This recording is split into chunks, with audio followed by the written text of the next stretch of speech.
Siç e kuptuat, kryesuesi i seancës konstituive, para se të fillonte me rendin e ditës, i ftoi në takim konsultativ përfaqësuesit e partive politike apo subjekteve politike të cilat janë të përfaqësuara në Kuvendin e Republikës së Kosovës.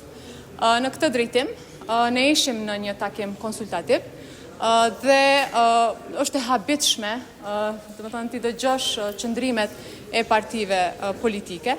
Së pari, LDK-ja tha që kryesuesi i seancës nuk ka të drejtë që të ftoj përfaqësuesit e partive politike në takim konsultativ. Ju lutem ta keni parasysh që me rregullorën e punës kuvendit, debati në seancën konstituive nuk lejohet, pra është i ndaluar dhe theksohet shprehimisht. Duke qenë që ky debat, diskutimi në seancën konstituive, është i ndaluar, nuk mundet që të zhvillohet në seancën e kuvendit. Pra nuk mund të ketë debat të partive politike, të grupeve gjithësisht që ende nuk janë formalizuar, të kuvendit pra që të diskutojmë aty për situatën aktuale. Duke qenë kështu, ne kemi përshëndetur ftesën e kryesuesit të seancës, ne ishim të pranishëm në këtë takim.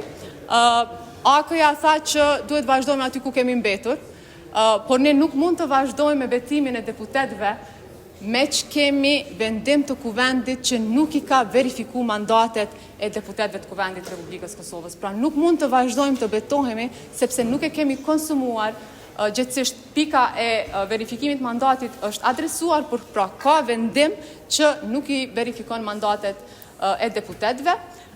Në anën tjetër, befasia e radhës ishte PDK-ja që kërkoi dorëheqjen tonë. Pra sërish, Partia Demokratike e Kosovës tha dorëzoni dorëheqjet. Nuk e di çka po presim, apo çka po presin që dalim në shesh, që të themi që ne dorëhiqemi nga postet, për këtë e kemi bërë me shkrim, e kemi bërë secili nga ne, e kemi bërë para se seanca konstituive të fillojë atë ditë, pra me 15 prill, dhe për të njëjtën gjë kemi njoftuar edhe Komisionin Qendror të Zgjedhjeve para certifikimit të rezultateve.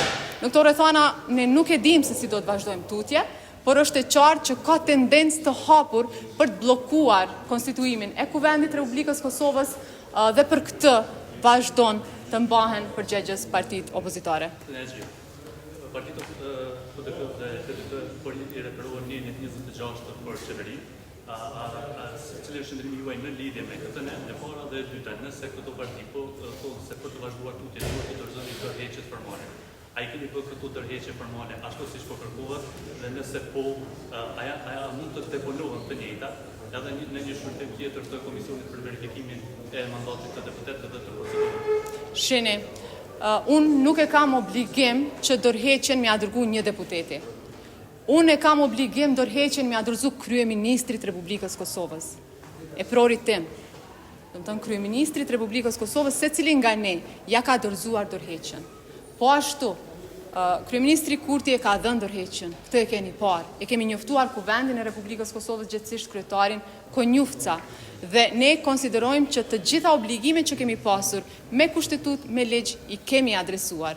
Prandaj, edhe jemi këtu për të vazhduar për seancën konstituive, apo me seancën konstituive, për të parë se cila do t'jetë rruga që do ta ndjekim për raportin, që nuk ka kaluar, sepse tashmë ka vendim të Kuvendit që nuk i ka verifikuar mandatet e asnjërit prej deputetëve.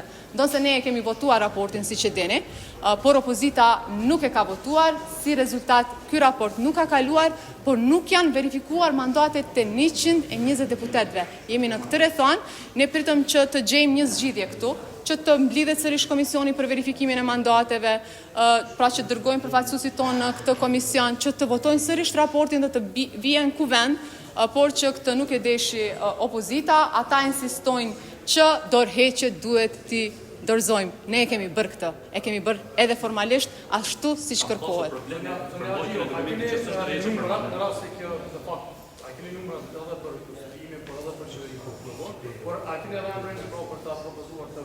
Gjithçka do të kuptohet kur t'i vjen vendi.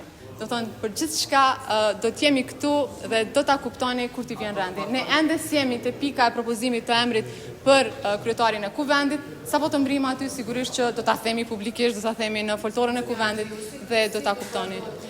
Është në përgjithësinë e kryesuesit të seancës konstituive, ju e dini që seanca konstituive mund të pezullohet, por jo më shumë se 48 orë, jo duhet thirret brenda 48 orëve, prandaj mund vjen shumë keq për situatën e krijuar, por është jashtëzakonisht e rëndësishme dhe kjo duket hapur, që ka një tendencë të hapur të opozitës për të penguar konstituimin e kuvendit.